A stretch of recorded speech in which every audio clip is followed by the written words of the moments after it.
ఇదే మన పాలిట వరం, ఇదే మన జీవన ఆధారం. దీనిని మీరు మీ పంట పొలాల్లో చల్లుకుంటే పంటలకు పట్టిన కీడు వదిలిపోతుంది.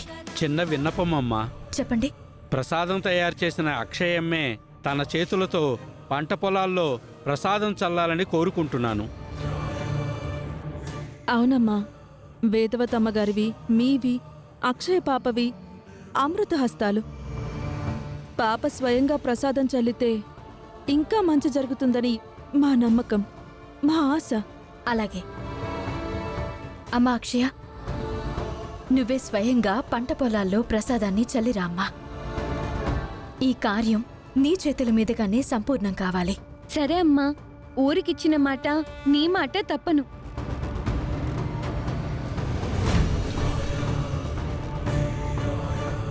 అందరూ అక్షయ్ని తీసుకుని వెళ్ళి ప్రసాదాన్ని చల్లించండి.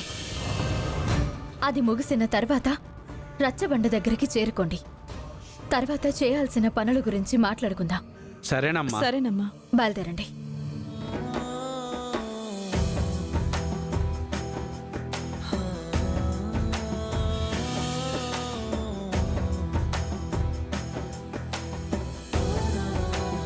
అత్తయ్య కలలు కన్న రోజులు ఇవే బావా.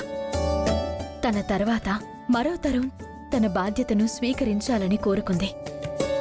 అది కోడళ్ల రూపంలో జరగలేదు, మనవరాలి రూపంలో జరుగుతుంది. ఈ క్షణం ఇది చూడడానికి అత్తయ్య ఉండుంటే బావుండేది, ఎంతో ఆనందపడుండేది. ఇప్పుడు కుదరకపోయినా ముందు ముందైనా ఇటువంటి రోజులు రాకుండా ఉండవు కదా. ఇటువంటి పచ్చని పొలాలను నల్లగా మార్చేశాను. ఇప్పుడు అవని వచ్చి తన కూతురుతో ప్రసాదాలు చేయించినంత మాత్రాన అవి తిరిగి పచ్చగా మారిపోతాయా? ఈ వశీకర శక్తి గురించి నువ్వు చాలా తక్కువ అంచనా వేస్తున్నావు అవని. ఈ పొలాలు ఇంకా ఇంకా నల్లగా అయిపోవాలి.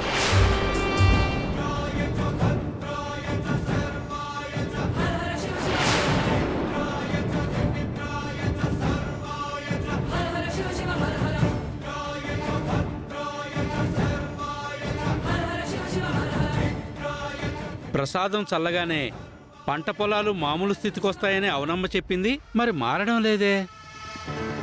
అదే కదా, అంటే ఆ అమ్మవారి శక్తిని కూడా ఆ దుష్ట శక్తి నిలువరించగలుగుతుంది. జై భవాని, జై భవాని, జై భవాని. చూపించు నీ శక్తిని, చూపించు తల్లి.